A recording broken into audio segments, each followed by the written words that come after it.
Hi, everybody. We're going to start right on time, 6 o'clock. Welcome. My name is Kara Feldman-Hunt. I'm the program manager for UVM Integrative Health, and we host this series, this Community Integrative Practitioner Forum. And before I introduce our speaker, I just have a few housekeeping items. One is there's parking passes in the back. Grab one if you haven't and you need one. Our next talk is actually going to be on October 30th. It's a grand rounds at 8 a.m. with Tracy Jackson, who is a pain anesthesiologist from Vanderbilt. So if you can come to that, please do. We do offer CMEs for this. It'll be up in the CME website in a couple of days, so don't fret if you don't see it tomorrow. Let's see. I have a flyer with our upcoming events in the back if you want to grab that. And if you didn't register and you want to be on our mailing list, just sign up in the entryway. There's a sign-up sheet. And now to introduce our speaker. So as most of you know, this is a pivotal time in our state right now with our opioid crisis. And this talk you're about to hear is just super exciting. I'm excited to hear it. I think it's a game changer for all of us. So I really wanted to introduce you to Robert Davis. He is the principal investigator of the acupuncture for chronic pain in the Vermont Medicaid population, as well as principal investigator for 6 other NIH acupuncture research grants. Robert is a licensed acupuncturist who has delivered over 35,000 treatments over the past 18 years. It's a lot of treatments. And is co-president of the Society for Acupuncture Research. And thanks to Robert, UVM Integrative Health will be hosting the Society for Acupuncture Research conference in 2019. So welcome, Robert. Well, thanks, Kara. Yes. That mic sounds like it's working well. Good. Yes, but you're double mic'd. Double mic'd. Oh. Sorry. While she's playing with that, is that good? Okay. So I wanted to just acknowledge everyone in the room tonight, and I see many people that I know here. I wanted to give some recognition, first of all, to Christina and Alex in the front row here, if they'll raise their hand. They were our research assistants for the study, and they did a lot of work behind the scenes and with our subjects, and so they did a great job. Are there any patients from the study who are joining us tonight? No? Okay. Any acupuncturists from the study? Okay. Looks like a couple. Great. And are there other acupuncturists in the room tonight? A couple. All right. And how many of you have ever received acupuncture? Okay, we have an acupuncture familiar crowd. Okay, then I don't have to explain too much about that. And how about other health professionals, doctors, nurses, other health providers? Okay, quite a few health providers in the room as well. Okay, well, there's a lot that I want to cover tonight, and I'm going to give you a little bit of an overview so you know kind of how I'm going to take off and land tonight, and I'm going to try to give you give us some chance for discussion and questions at the end. So I'm going to start with background, and we can't really talk about the background of this study without talking a little bit about the opioid crisis and our 2015 and 16 Senate Health and Welfare Committee. They were instrumental. Of course, it had to go through the House and it had to be signed by the governor, but this group was really instrumental in Act 173, which was known as the opioid bill. And they allocated $200,000 for a pilot study to assess acupuncture as an adjunct therapy for the treatment of chronic pain, specifically in the Vermont Medicaid population. And that's really important because usually acupuncture users are not, don't belong to the Medicaid population because they don't have access, they can't afford it. So we know that most acupuncture users have above average income and above average education. So this is kind of there isn't a lot of data out there. There's a little bit, but not too much data for this population. And they also very wisely didn't tell us to just look at pain. They told us to look at social, psychological, and occupational function as well. And we're going to talk a little bit more about those sort of biopsychosocial aspects that people with chronic pain deal with as well. I also wanted to say what's really, okay. Sorry, everybody. What's really poetic, and I like it, is that the $200,000 came from a tax on pharmaceutical companies. So don't you love our legislators? They're really good. But the opioid crisis is serious business, and this slide, while it's dated 2015, it's... sorry. That's okay. Hold on. Sorry, everybody. Well, Do you know how to do this? The screen. Okay. While it's dated 2015 on the right side, this data hasn't changed much over the years. You can see the spike in opioid overdose deaths, and this is bad.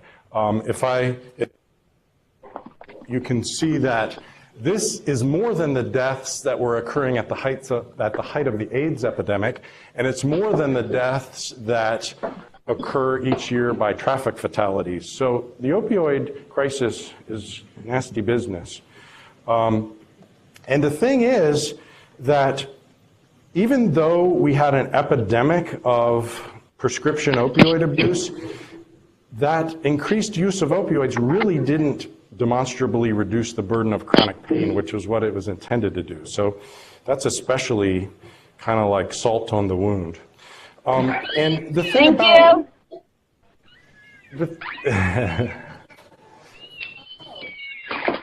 Oh, is it from the back? Okay. A live mic somewhere else. As you can see from this, opioids have an appropriate use in acute pain, but if you use them for more than about 5 days, that's when the likelihood of dependency starts to spike. So you have a 40% chance a year later of still using opioids if you use it for 40 days, for example. So just a little bit of background. There's a great piece in the New England Journal of Medicine a couple of years ago, which really pointed out how we got there with the opioid crisis. And it sort of pointed out that opioids are used appropriately for acute pain and for end-of-life pain. And what you do in those circumstances is you titrate to effect, or you increase the dose until the pain goes away. And that's appropriate. And pain, we had good intentions. It's easy to criticize in hindsight, but we really felt like pain shouldn't be, we can't leave it untreated. It's not compassionate to leave people suffer if you don't need to. Pain was actually considered the fifth vital sign and taught to be that way. But what happens when you use the same methodology for acute pain and end-of-life pain with chronic pain is habituation. People's quality of life goes down, their function decreases, and addiction can occur.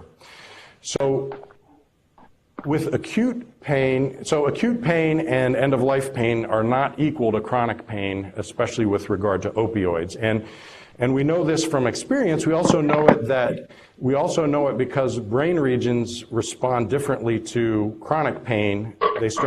Your brain starts to change after it's been in pain for a while, and the pain centers start to include not just pain regions, your brain's regions, but also emotion and reward centers get involved as well.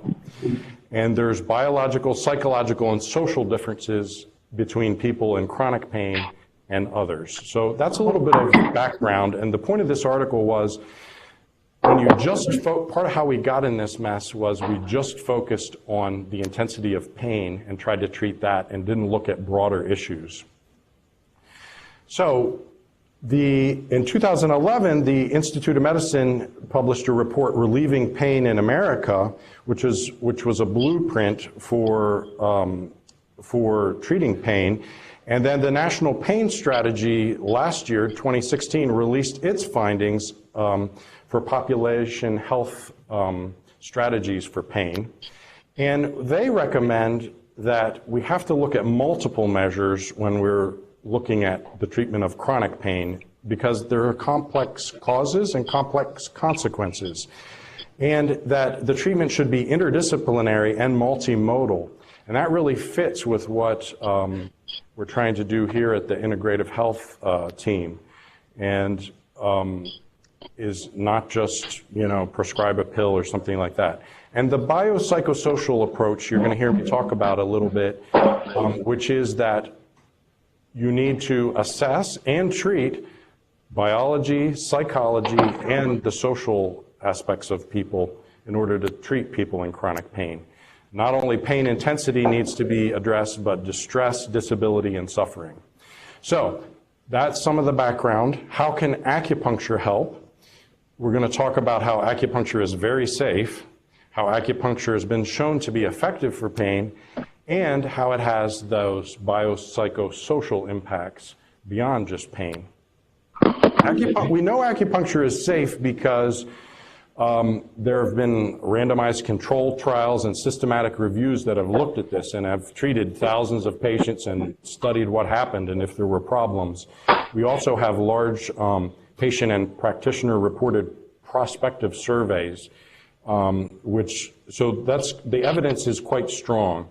And there are adverse events in acupuncture are common, but they're mostly things like a drop of blood when you take the needle out, or bruising, or that sort of thing. It sounds like most of you are familiar with acupuncture, so you understand this. And the serious adverse event rate is very low, and we'll talk more about that later. We know acupuncture is effective for chronic pain. There was a landmark study published in 2012 which combined data from nearly 18,000 patients and found that there was definitely a significant difference between true and sham acupuncture, showing that acupuncture is more than just a placebo. And the conclusion, acupuncture is effective for the treatment of chronic pain. So this is an example of an efficacy data, and we're going to be talking about pragmatic data tonight, which is a little different, and we'll talk more about that. But it's important, with what we did here, we're like building on the shoulders of this work here. I mentioned earlier that acupuncture is not just a needling procedure, but it's a biopsychosocial approach. And there's a couple of papers here that I referenced, which make the point that inherent to acupuncture is individualized self-help advice. And these particular papers were talking about patients with low back pain. But the examples are that, we recommend movement, exercise, and stretching to move qi stagnation. If people have qi deficiency, we might advise them to rest. When the digestive system is compromised, we might talk to them about diet. And when they have certain kinds of diagnoses related to cold and heat and things like that, we may advise them how to protect themselves from the elements. So, inherent to acupuncture, are you all still able to hear? Is that okay? Good. Inherent to acupuncture is the active participation of patients in their self-care, and as I said, this those of you who've had acupuncture understand this very well. So let's talk about the actual study itself and the design and how we approached this. So the first thing we did is we took a look at Act 173 and what they asked for, what the goals were, what our resources were, how much money we had, how much time we had. That influenced what we could do. We also reviewed the literature, and then we, fortunately, as the co-president of the Society for Acupuncture Research, I have a lot of close colleagues and friends who are kind of the world experts on acupuncture trials. So they were really indispensable in helping to advise us. Yep. Can you announce that if anybody's streaming to turn their mic off? I think that's the problem. Okay. Is anybody streaming? If so, we're asking you to turn it off. I think that's the feedback we're hearing. Mute your speakers, yeah. Okay. Okay. Sorry, everybody. Okay. So we took some time to think about this and consulted the literature and many experts. And what we came up with was what is called a prospective pragmatic intervention design. And this is really thoroughly described. I'm gonna talk about it a little bit tonight, maybe for a few minutes, but if you're interested further, there was a paper published over here, just a couple page summary in the Journal of Alternative and Complementary Medicine, because people have been really interested in this actually, that talks about our rationale and why we did it and that sort of thing. It's also detailed a little bit in a progress report, which is public to the legislature. So the main question we were trying to answer, and remember, the way you design a trial, not every trial can answer every question, right? You can really probably only answer one or two questions well. Our question was a pragmatic one. Does the process of receiving acupuncture treatment from the existing Vermont workforce of licensed acupuncturists improve health outcomes for Vermont Medicaid patients with chronic pain? So we were very much interested in the real world here in Vermont, and if a policy were implemented which increased access to acupuncture via insurance coverage, for example, what would happen? Would people, as I said, this population we don't have a lot of experience with, would they even want to use acupuncture? Would healthcare providers refer? Would they get good results? Do we have enough acupuncturists who would want to see these patients and make themselves available? On and on. So the population that we studied were Vermont Medicaid enrollees with chronic pain. These were adults. We didn't include anyone under 18. And the intervention was up to 12 treatments by a Vermont licensed acupuncturist. It was in the acupuncturist's offices that already exist, our existing acupuncture workforce, and we really gave them discretion. We told them to treat like they normally treat. And I'll talk about that a little bit more later. The comparison that we used, we didn't have a control group, but we were comparing pre and post-test measurements. And I'll talk a little bit more about what those measurements were later. Our outcomes are promise questionnaires, which I'll describe what that is. The Vermont Medicaid, called DEVA, Department of Vermont Health Access, is looking at whether there were any changes of utilization of other medical services during this time, and also some descriptive data. So, what do I mean? You heard me talk about pragmatic trial. Pragmatic means that there's a continuum of how things, of different trial types. Explanatory trials, also known as efficacy trials, are trials that are designed to answer questions about mechanisms of action. They usually use placebo controls. They're not interested in so much, will our findings generalize to the real world? They're interested in, is the result that this particular patient experienced due to this particular intervention? And can we be highly confident of that? And you have to put a lot of controls and artificial things in place to be confident of that. Pragmatic trials are designed to answer policy questions, clinician-type questions like, is this drug better than that drug? Or that sort of thing. So you can see how these compare. The treatment in a explanatory trial would be very standardized. Like in the case of acupuncture, everybody would have to choose the same points. But that's not how we do it in the real world. And so in our trial, we allowed people to treat as they usually would. We allowed patients to go to an acupuncturist office. We didn't make them go to a research clinic somewhere. And we also told the acupuncturists to advise them how often they needed care. We didn't say you have to get X number of treatments to fit this protocol and that sort of thing. The patients, in an explanatory trial, you want homogeneous patients. You often screen out people on the basis of, you might want only one certain type of pain. You might only want people with migraine headache pain. You might want people with only low back pain or that sort of thing, because if you get too many things, it just confuses your results and conclusions in that kind of trial. In our trial, we were like, hey, we want people who go to their doctor with pain, with chronic pain. And that was one of the few restrictions, was that they were defined as being in chronic pain if they had had pain for more than 3 months and at least half the days of the month, and a sort of a minimal pain level. We also took a look at our outcomes were very patient-centric versus objective.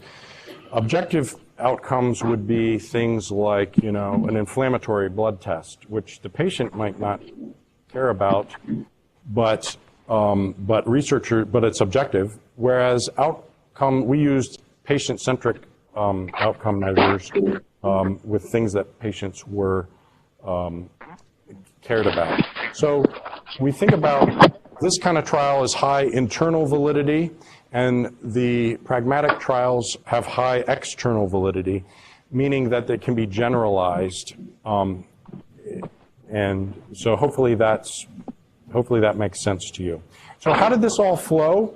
Well, our referral sources were allied healthcare providers, primary care providers, the Vermont Chronic Care Initiative, federally qualified health centers, pain centers, and ads and word of mouth. And we recruited people into 3 regions: Chittenden County, Montpelier area, and the White River Junction area. And they were sent to our Christina and Alex, who screened them, made sure that they qualified. Then, if they did, they had a face-to-face meeting where they went through an informed consent, and then they took our questionnaires, our promise questionnaires, which I'll describe a little later. And they did receive $25 compensation for taking the time to do this, because this took maybe half an hour or so. Is that about right? Yeah. And then if they did that, they were given a referral to an acupuncturist, and they were allowed to choose who they wanted to go see. They were given a list of people who were in their area who they could see. And as I said, they were given up to 12 treatments in 60 days. We had a very tight window to do this. We only accrued patients from about mid-January to the end of March. We had to stop then so that by the end of May, everybody would be finished with their treatments, and we would have time before the end of the budget year. We weren't allowed to carry any of this money or work over into the next budget year, which ended June 30th. A lot of my research colleagues were kind of amazed that we did this quickly and were able to accrue as many patients as we did. And then at the end, we also had a meeting with people to collect the questionnaires that were done after treatment. They also received $25 at that point. And then we did assessment of our results. And that's what we'll talk about now, is the results. So how about descriptive results? Who were our patients? Well, we had 156 total patients who entered the pilot. They were about 29% male and 71% female. I think women are smarter, I guess. I don't know what that is. No, actually, that does reflect the national statistics. Acupuncture use is usually about 2 to 1 women to men. Why is that? I don't know, other than women are smarter, I guess. The distribution by age, you can see it was fairly spread out. Only a couple. Most of our people were under 70 years of age, but pretty evenly distributed across the age spectrum. We had 15 acupuncturists in Chittenden County, 10 in Washington County, and 3 down in Windsor County, and you can see the number of treatments that they delivered. A total of 1,274 treatments were delivered by 28 licensed acupuncturists in 3 regions of Vermont. And here's the distribution of the number of treatments that people used out of their up to 12 allocation. So there were actually about 20 people who didn't use any treatments. That was kind of disappointing, but I think it was a combination of these. A lot of these people have travel. They don't have cars, and travel is hard for them even to get to an acupuncturist's office. And some of them just, things would come up and disrupt their lives and things like that. So this isn't actually considered a scary number, but I personally was disappointed that there were people who missed out on the treatments. But as you can see, about 60 of our patients got all, or 38% got all 12 treatments, and then the distribution across here was fairly even. About 72% of our patients got at least 6 treatments. And there weren't any significant differences between our baseline outcome measures and patients who received or did not receive treatments. In other words, it wasn't that the people who didn't get treatments weren't as severe or something like that. What were the main pain complaints, just sort of verbally described? I don't mean a medical diagnosis, but what they would identify as where their pain was. You can see back pain is a big one. Just kind of general muscle and joint pain, and then other regions like neck, shoulder pain, knee pain, headache, and then just a variety of other sorts of regions. So pretty, as I said earlier, pretty heterogeneous in terms of what we were looking at. I told you I'd tell you about the PROMIS measures. PROMIS stands for Patient-Reported Outcome Measurement Information System. This is a really reliable, precise, validated battery of tests. These are patient-reported tests for physical, mental, and social well-being. They're like where you usually rate things from 1 to 5. And the National Institutes of Health has spent about 10 years investing in developing this battery. And so they're very psychometrically sound. And we measured 8 domains: pain intensity, pain interference, physical function, fatigue, sleep disturbance, anxiety, depression, and social isolation. So what's cool about the PROMIS measures is that they give us some extra reference points than if we had not used that particular type of measure. They gave us a reference point against normative populations. In other words, not just how our patients compared with themselves, but PROMIS measures are standardized around the U.S. general population for 7 of those 8 domains, except for the case of pain intensity, which is normalized around people who have pain or belong to pain support groups. I guess the thinking is, you wouldn't want to just ask somebody in the population about their pain if they didn't really have pain. So when we look at our results, 50 is sort of the middle of the bell curve, and that's like what the average person would score on this domain. And we can see right away at our initial test how badly our patients were suffering, right? So I'm going to just kind of go through our results of that. So pain interference, they were on the 94th percentile. Physical function is the one, so you want to decrease pain interference. Physical function you want to increase. So that's the one that you see on the left-hand side of the screen. So I have these sort of in order of severity, at least according to a normative reference. So pain interference, 94th, physical function, 10th. These people are not doing too well. Fatigue, the 88th. Anxiety, the 87th. Depression, the 82nd. Sleep disturbance, 79th percentile. pain intensity, the 70th percentile, social isolation, the 63rd percentile. So, how do patients compare before and after? So we do statistical tests to determine were changes systematic or random or likely to be due to chance or not. And then we're also going to look at effect sizes later too. So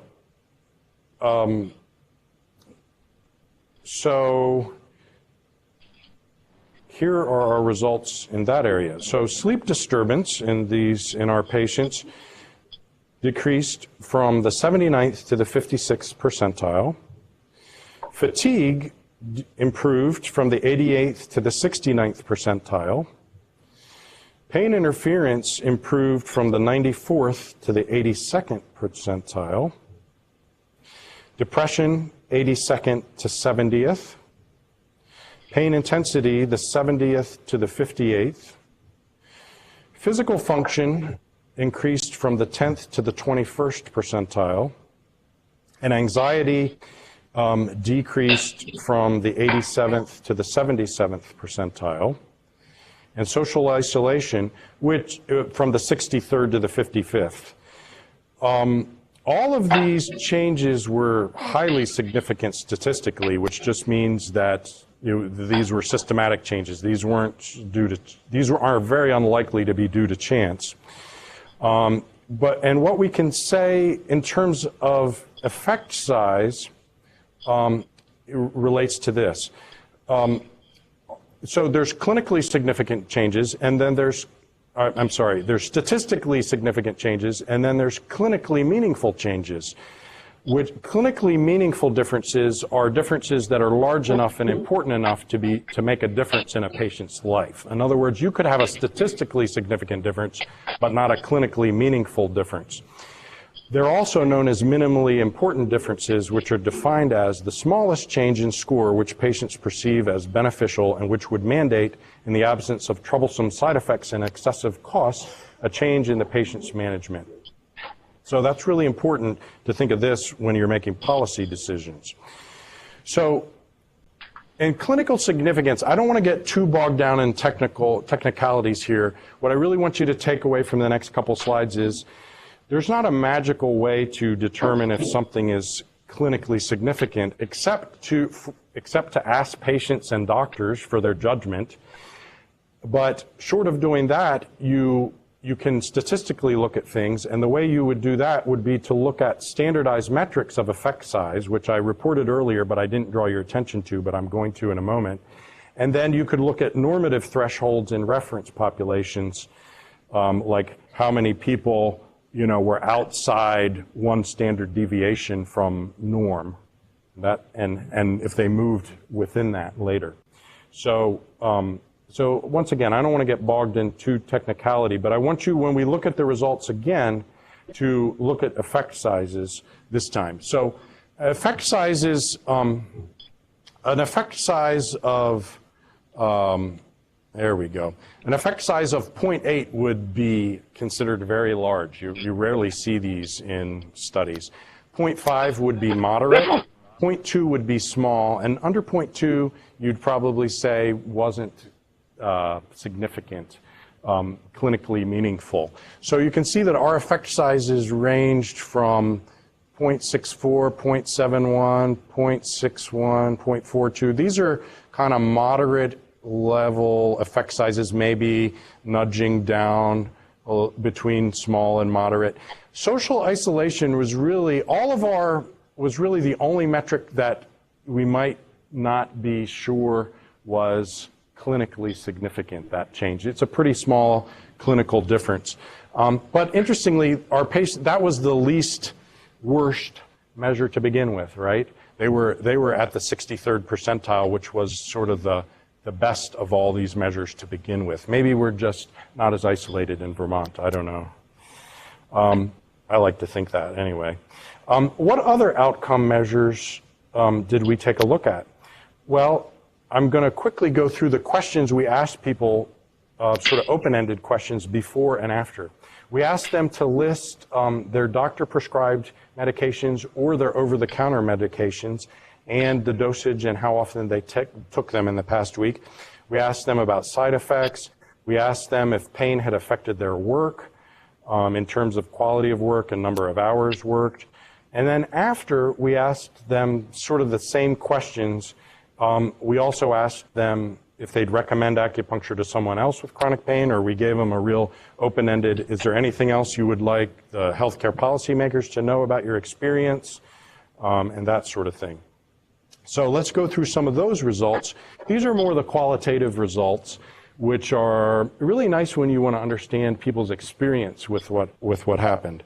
So 43% of those in the beginning said they did have unwanted side effects. 43% of those who used medications, and they listed some of the common side effects here. Of our medication users, that was 82 of our patients, 57% said they decreased their medication use after acupuncture. Of our opiate users, which were 47, 32% decreased their opiate use after acupuncture. These were some of the comments that they made about medication use, less oxycodone and ibuprofen. You can read through some of these. I won't read all of these. Work status, 97% of people before treatment said that their pain had affected their work. Makes sense. After treatment, when asked, has the quality of your work or the number of hours you're able to work changed as a result of your acupuncture treatment, 59% said that their work capacity improved. 21% said there wasn't a change, and 20% this really didn't apply because they were retired or disabled or were no longer working. And here's a sample of some of the quotes that they said about this. Well, I don't work, but I helped with household chores. Can work 30 hours a week and was working none before. My quality of work increased, much more settled and engaged. I added 10 hours per week. No improvement, but I only had one treatment. And you can read some of the rest of these. I work a physically demanding job, and I've been able to return to work. When asked, would you recommend acupuncture to someone else with chronic pain, 96% said yes, 2% said no, 1% said maybe, and 1% said with hesitation. Very considerate person. To give you a sense, in answer to the question, is there anything else you would like Vermont healthcare policymakers to know about your experience with acupuncture?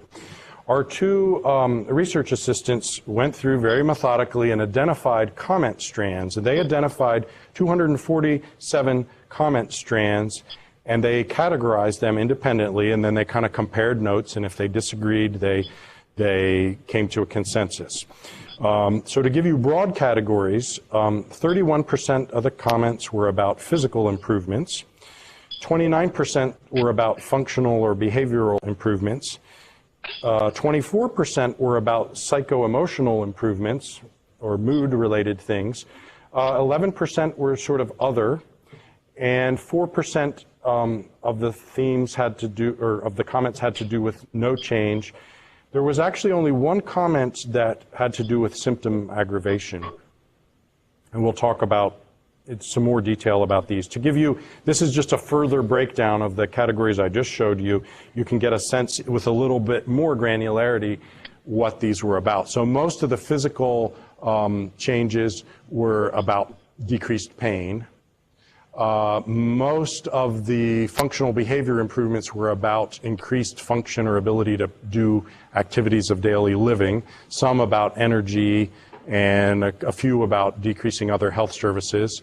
The psycho-emotional were kind of spread across maybe three main themes of increased sense of well-being, positive changes in emotional states, and increased ability to relax.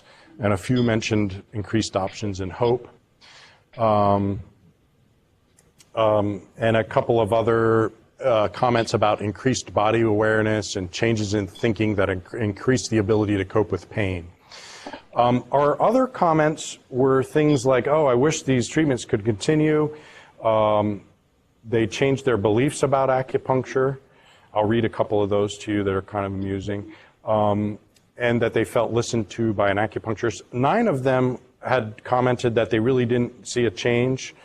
And 1, as I mentioned, talked about a bit of an aggravation of her symptoms.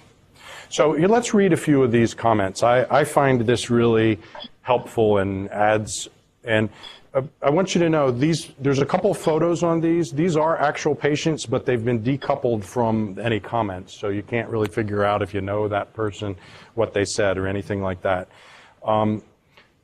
One person said, my acupuncture was life-changing. I saw and felt and continue to feel a marked difference in my pain and mental clarity. I believe it saved my life. Acupuncture helped me to get my life back. This is one of my favorite quotes, this third one. I was very skeptical about this treatment being effective. As the weeks went by, I noticed different changes taking place in my body. My digestive system functioned much better, so my diet improved. I required less sleeping medication because my sleep was better.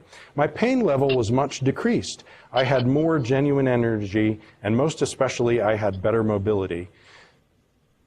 The mobility change, I'm sorry, I get choked up every time I read this because this patient was so articulate about what we hope and dream for our patients during treatment and sort of that whole biopsychosocial thing that I was talking about.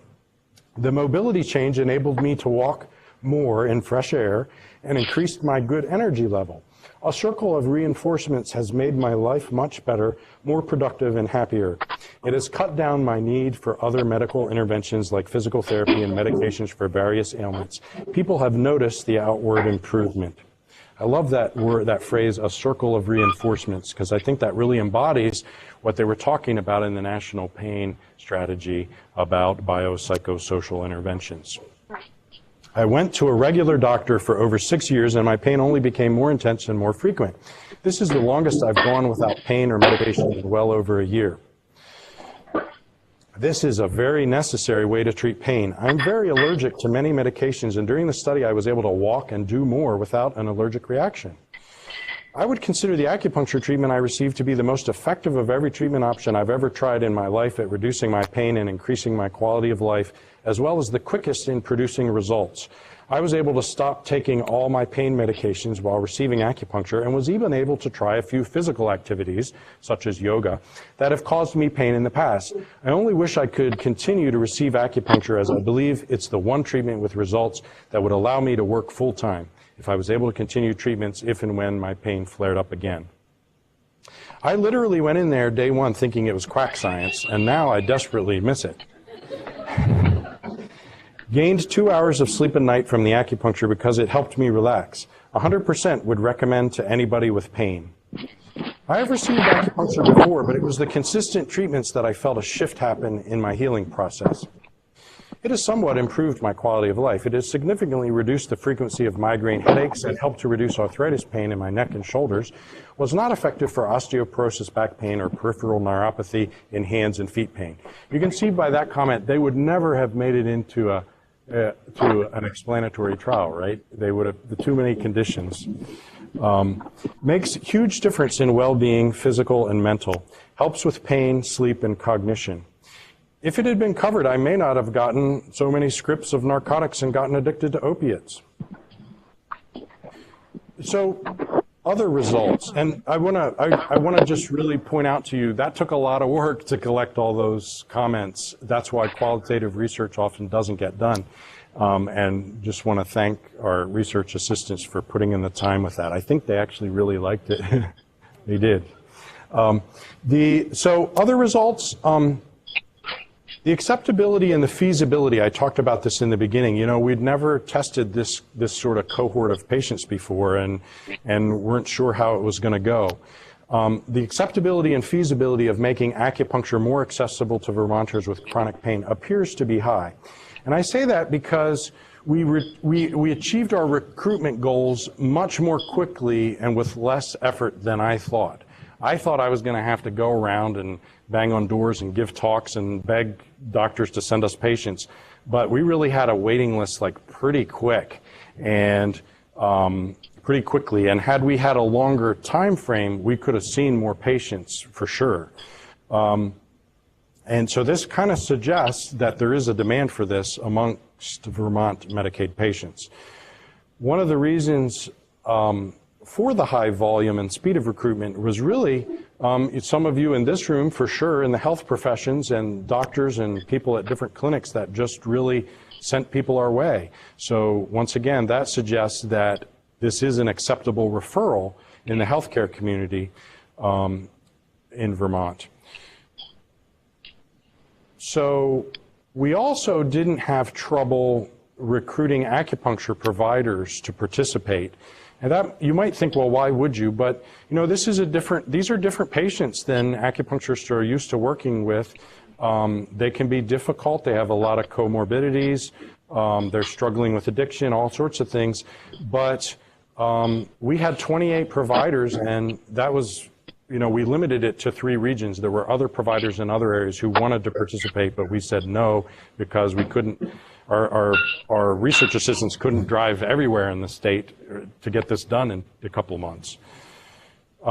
Now, this was, the caveat to that is we did compensate our acupuncturists at a similar rate to what Blue Cross Blue Shield and Work Comp reimburses. So if Medicaid reimbursement were a lot less than that, some of them may decide they couldn't afford to do it. So what were the strengths of our study? Let's kind of step back and think about this. Strengths, and then we'll talk about some limitations. So a strength of our study was that we used very high quality, validated, patient-centric outcome measures that were referenced to the appropriate normative U.S. populations. We talked about that. These promise measures were great, and they worked really well. And if you want to see some examples of those at the end, and if you ask me a question, I have some slides where I can show you what those questions are like. The qualitative data that we collected really kind of put some flesh on it, didn't it? Just instead of just seeing data, how people improved on certain domains, you got to hear what people said about it, and what the patients valued and what their experience was. We also found that, as I mentioned earlier, data pertaining to the Medicaid population is relatively rare and therefore very valuable. I know of a couple of other papers that have been published looking at like patients in the Bronx in New York City or those sorts of settings, but there's not a lot. Acupuncture is usually used, as I mentioned a couple times, with people with above average income and educational demographics. I think our pragmatic design was really a strength of this. And once again, in the U.S., for whatever reason, there haven't been a lot of pragmatic design trials for acupuncture. There's been a few more in Europe, but in the U.S., it's mostly been like, does acupuncture work? What are the mechanisms of action? Not so much how does it work in the real world, and what would its effect be on policy? So our results really, I think, because it was so designed from the ground up to be generalizable to the real world in Vermont, I think we have fairly high confidence that our results would generalize to the Vermont healthcare system. By that I mean our Medicaid patients, our licensed acupuncturist workforce, and our referral sources. And I just mentioned, once again, some of these things. We had a very naturalistic enrollment that mimics our current insured patient practices. In other words, we didn't require a referral from a pain doctor or even a primary care doctor. Because that's not what happens when insurance covers acupuncture. They can self-refer, they can word of mouth, or they can be referred by their physician. So we wanted to replicate that. We had real-world patient diversity, in other words, that heterogeneity that I was talking about. We didn't restrict people by their diagnosis other than chronic pain, and they could have heterogeneous pain diagnoses, and we allowed people with complicated comorbidities to enter the trial. That's what doctors see. That's what these patients with chronic pain are experiencing. We had geographic diversity. We had treatments across 3 counties. The treatments were delivered in 3 counties. But interestingly, just the other day I got data that said that actually patients came from 11 different counties. some people were so excited about this, they drove a little ways, or, sometimes they worked in a place where they could get care different from where they lived. We had practitioner diversity, and by that I mean, some trials will only allow a couple of acupuncturists to treat under strict protocols, or they want the most experienced and best acupuncturists. Well, that's not how it would work if we implemented a policy, right? We would get our pool of licensed acupuncturists. So we didn't cherry pick our acupuncturists, although they're all very good. For experience or style of practice, they weren't segregated. The average duration of Vermont's, the average duration that our acupuncturists have held a Vermont license ranged, well, the mean was 9.67 years, and the range was from 8 months to 21 years. Now, some people might have had experience outside the state, and then they just held a Vermont license for less than that. So that's not an exact measure of experience, but it shows you that it's kind of diverse. And patients were allowed to choose their own provider. I think that was a strength of the study. Limitations. What are the limitations? Well, there are potential confounders that we're not controlled for. Because we didn't have a control group, there are some possible confounders that could have contributed to our results. For example, the natural course of disease, maybe people, or regression to the mean, or other unknown variables. Maybe people just get better over time. Part of the way we mitigate that was by requiring them to have had chronic pain for a while, and that sort of thing. But it's still possible that some of these factors influenced our results. However, we weren't totally flying blind. As I said, you can't do everything with every trial. There are a significant body of randomized control trials that did have controls and provide us with some confidence that some of these confounders are unlikely to have changed our conclusions, at least. What about long-term effects? We only measured people, we only treated them for 60 days, and we measured them pretty soon after, usually within a week or two after they finished treatment. But we don't have long-term effect data from our trial.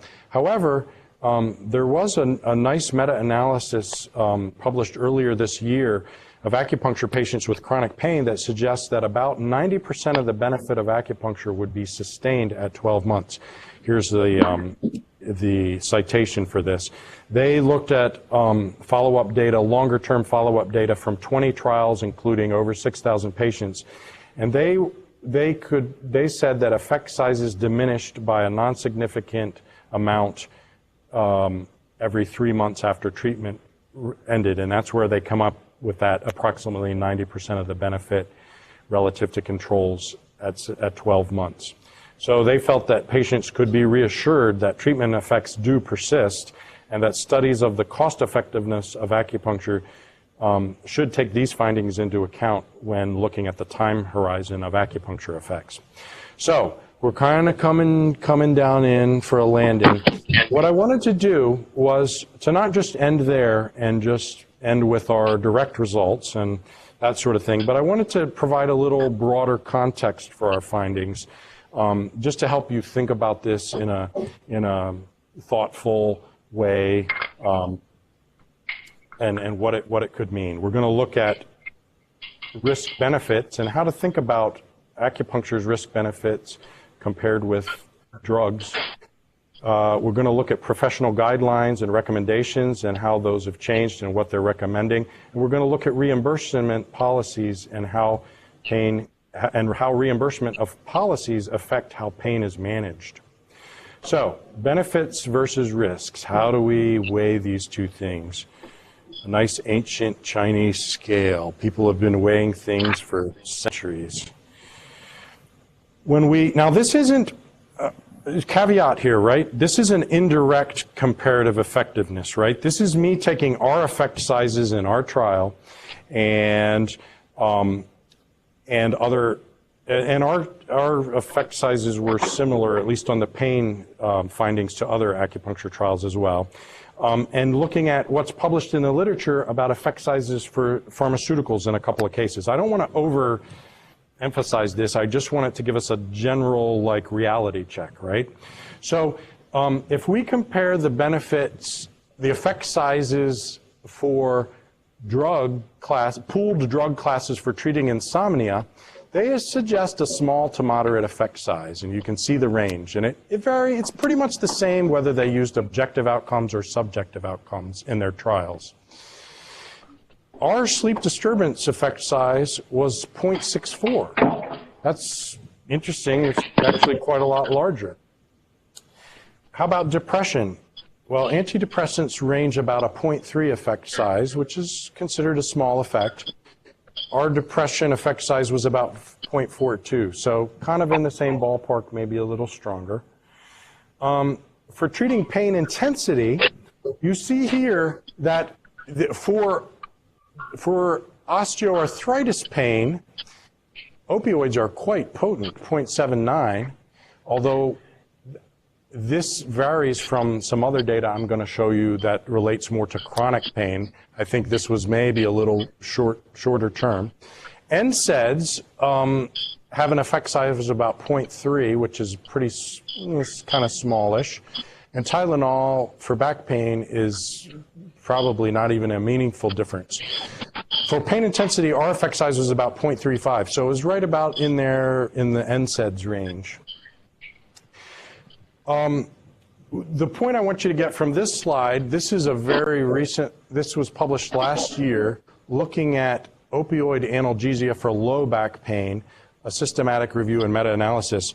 The conclusion was that for people with chronic low back pain who tolerate the medicine, opioid analgesics provide modest short-term pain relief, but the effect is not likely to be clinically important within guideline recommended doses. That means for chronic low back pain, it's not even clinically effective, basically.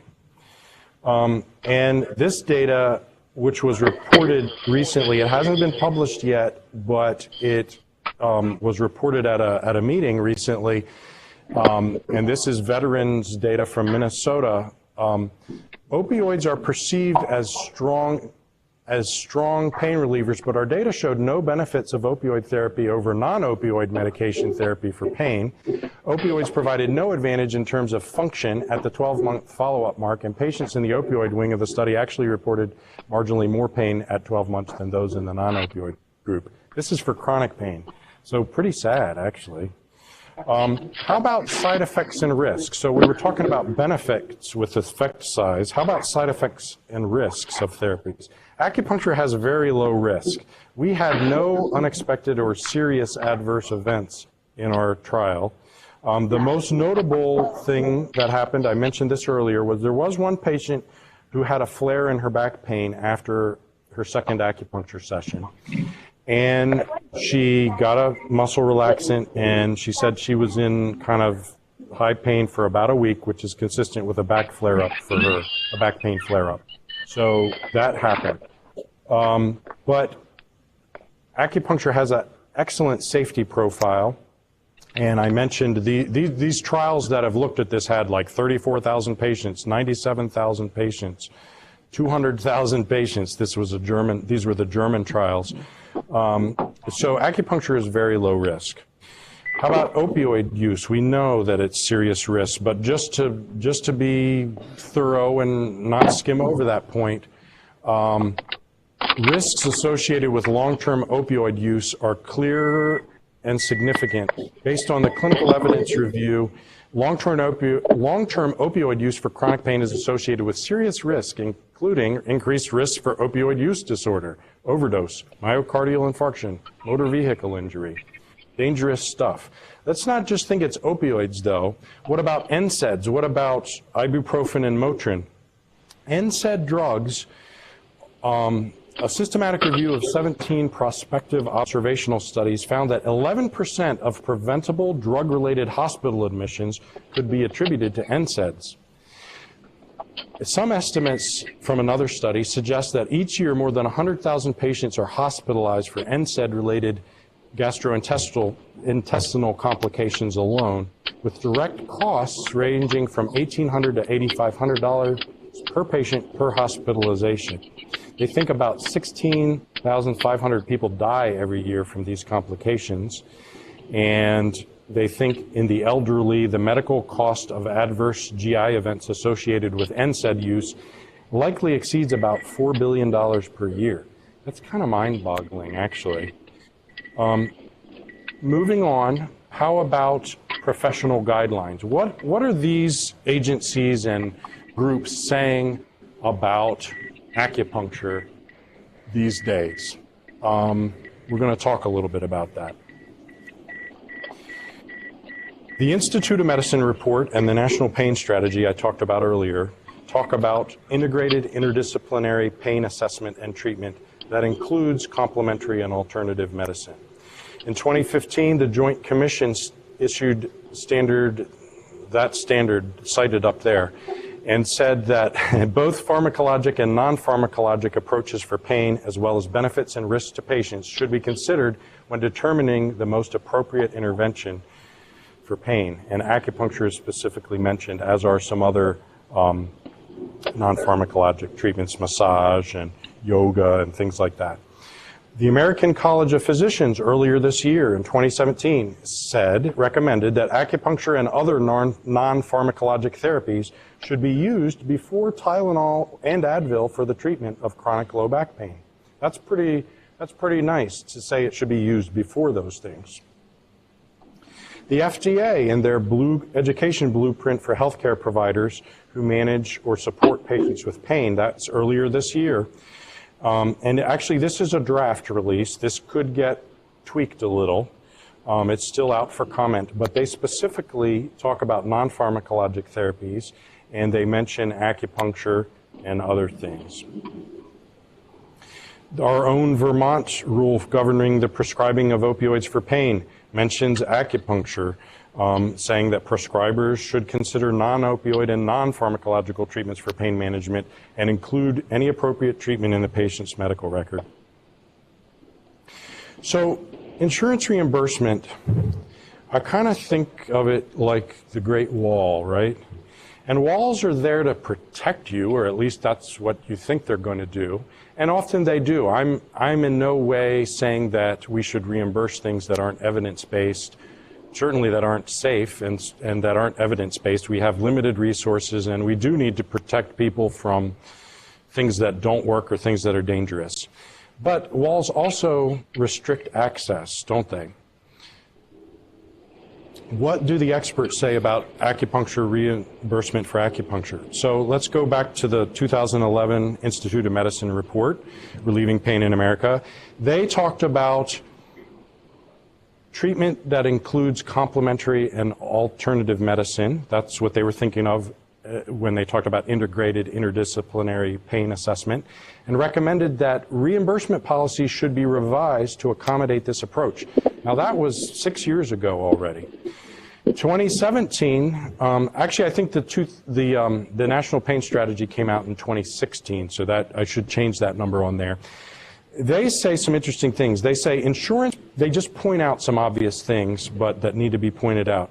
Insurance payment policies have been shown to affect consumer choices of treatments, adherence to treatment regimens, and the clinical strategies adopted by healthcare providers. In other words, you follow the money, right? Providers and patients. The structure of payment and coverage arrangements can therefore exert powerful effects on how pain is managed. And they specifically talk about acupuncture, cognitive behavioral therapy, and the use of various prescription opioids. Many insurance plans do not cover acupuncture, and if they do provide coverage, subject it to strict duration limits. Some generic opioids have out-of-pocket costs as little as $10 to $15 for a 30-day supply. Thus, consumers in many insurance plans may gravitate to prescription drugs over complementary or alternative treatments, creating risks for subsequent problems with opioid dependency.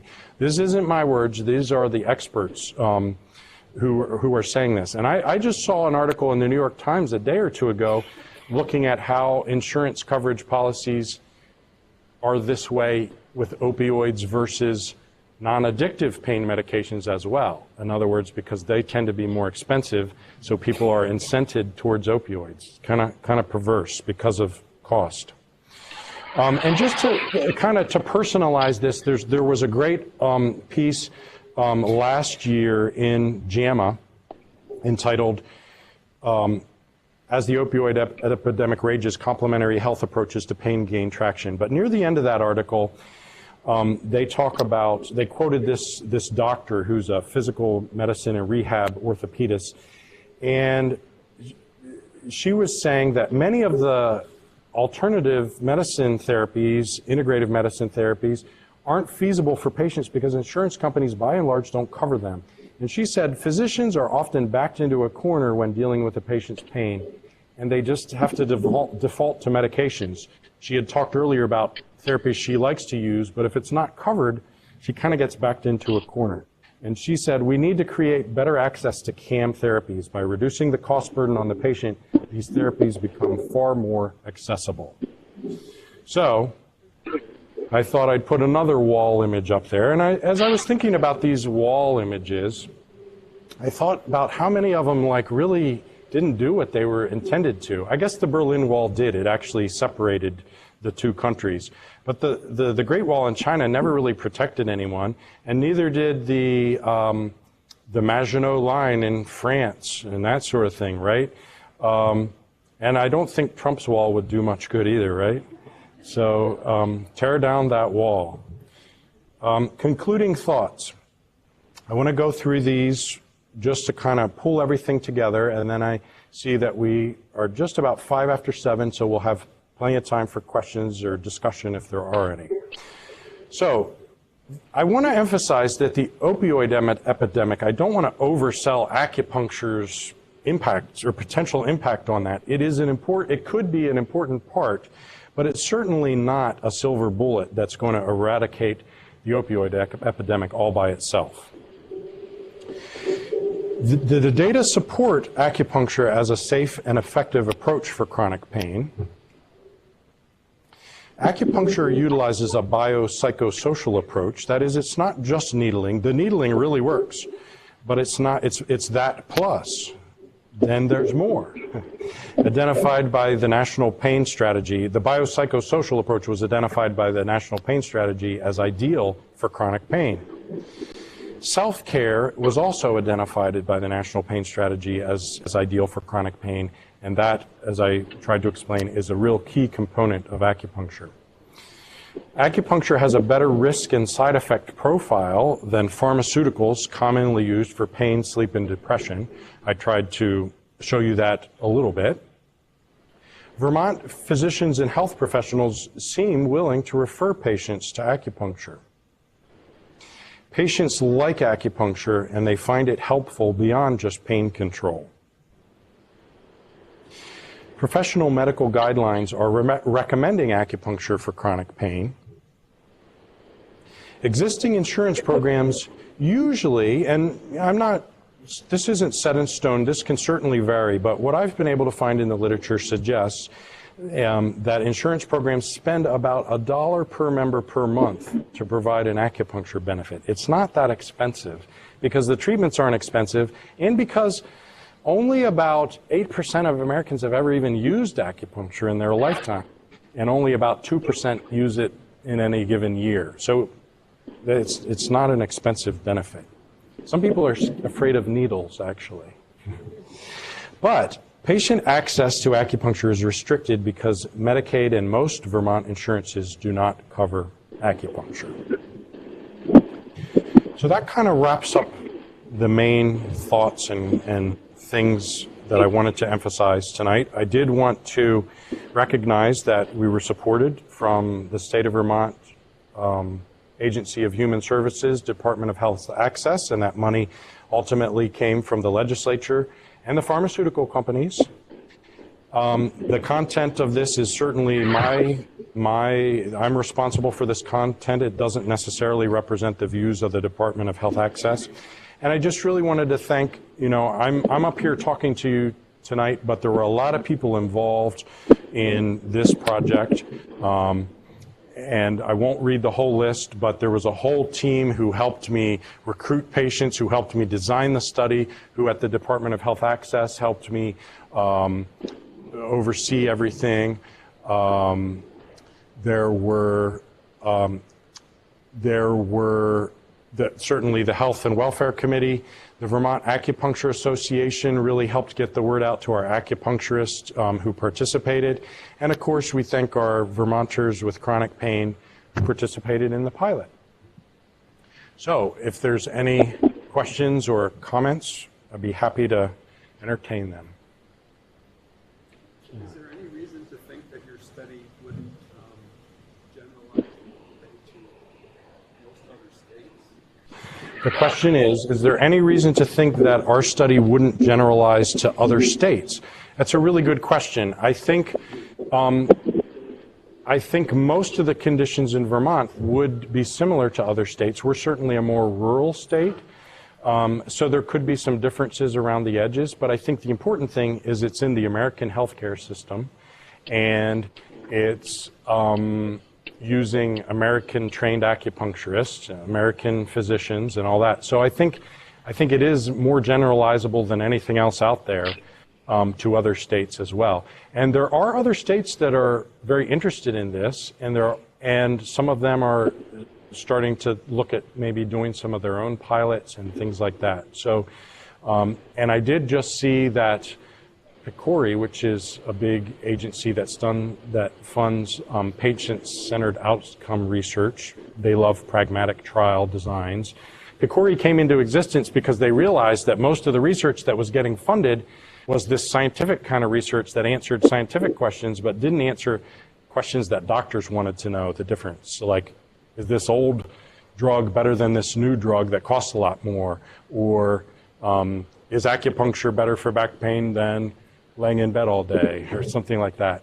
But PCORI just funded a $5-point-something million trial to look at Oregon, to compare Oregon and California's practices in treating back pain, because Oregon just passed a law to include a lot of integrative therapies in its care, and they're going to use California as a case control. So I went beyond your question, but but yes, I think this will apply to other states, and other states are really interested in it and excited about it. Yes.